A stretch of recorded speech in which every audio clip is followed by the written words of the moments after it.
ఉగ్రవాద సంస్థ ఆగడాలు అరికట్టేందుకు మోదీ సారథ్యంలో కేంద్ర ప్రభుత్వం సరైన వ్యూహం తయారు చేస్తుందని శ్రీకాకుళం జిల్లా టెక్కలి నేతలు అంటున్నారు. టెక్కలిలో వివిధ ప్రజా సంఘాల నేతలు, క్రీడా సంఘాల ప్రతినిధులు కొవ్వొత్తుల ర్యాలీ నిర్వహించారు.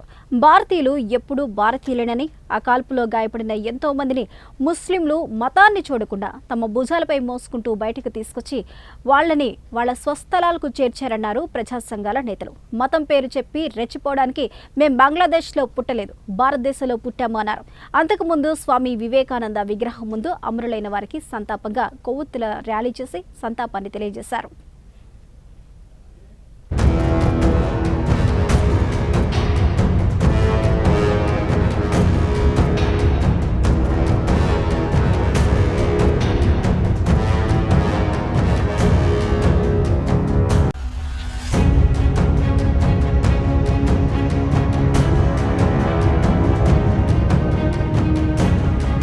माता की भारत माता की भारत माता की वंदे वंदे वंदे वंदे भारत माता की भारत माता की भारत माता की।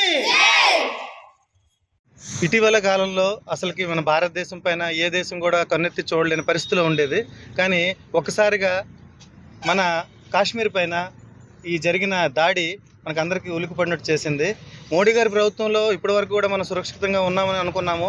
కానీ ఈ మోడీ ప్రభుత్వాన్ని దించడానికో లేదంటే ఇంకో బయట రాజకీయ కక్షల వల్ల కానీ ఇక్కడ ఏం జరుగుతుందంటే మన లోపలికి చొరబాటుదారులు వచ్చేసి దాడి చేసి 28 మందిని పొట్టన పెట్టుకున్నారు. అది కూడా మీ మోడీకి వెళ్ళి చెప్పండి అనుకొని చెప్పారు.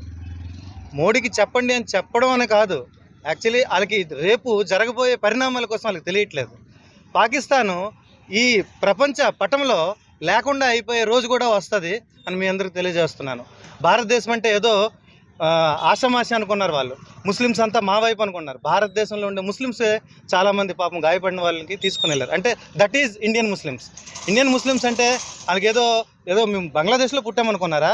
ఇండియా రక్తం ఇది. ఇండియా రక్తంలో ఉండే వాళ్ళు ఎవడు కూడా దేశద్రోహం చేయడు. కానీ కొంతమంది పొలిటికల్ ముసుగులో ఉండి పాకిస్తాన్ని సపోర్ట్ చేస్తున్నారు. ఏదో ఒకరోజు, నిజంగా చెప్తున్నా, ఏదో ఒకరోజు ఇక్కడికి వెళ్తుంది. ఒక గుండు ఆడి పేరు మీద రాసి ఉంటుంది, కంపల్సరీగా వెళ్తుంది. జై హింద్. నమస్కారాలు తెలియజేస్తున్నాం. మన అందరికీ తెలుసు, గత 2 రోజుల క్రితం కాశ్మీర్లో ఏదైతే ఉగ్రవాదులు పర్యాటకం కోసం వెళ్ళిన సామాన్య ప్రజల మీద ఎలాంటి దురాఘాతం జరిపారో, ఆ కాల్పుల్లో 28 మంది భారతీయ పౌరులు మరణించారు. మరణించిన ప్రతి ఒక్క పౌరుడి కుటుంబానికి సంఘీభావంగానే ఈరోజు జనసేన పార్టీ అధ్యక్షుడు పిలుపు మేరకు ఈరోజు టెక్కల్లో ఈ కార్యక్రమం మేము చేస్తున్నాం. దీనికి మాకు సహకరించిన మా మిత్రపక్షాలైన బీజేపీ మరియు తెలుగుదేశం ప్రభుత్వానికి మనస్ఫూర్తిగా మా ధన్యవాదాలు తెలియజేసుకుంటున్నాం. అలాగే ఏదైతే ఈ ఉగ్రవాదం జరిగిందో ప్రతి ఒక్క భారతీయుడు దీన్ని ముక్త కంఠంతో ఖండించాలని, అలాగే ఎవరైతే ఈ దుర్ఘటనలో గాయాల పాలే ఆసుపత్రుల్లో చికిత్స పొందుతున్నారో వాళ్ళందరూ కూడా త్వరగా క్షేమంగా కోరుకోవాలని మనస్ఫూర్తిగా మా ఎన్డీఏ ప్రభుత్వం తరఫున కోరుకుంటున్నాం.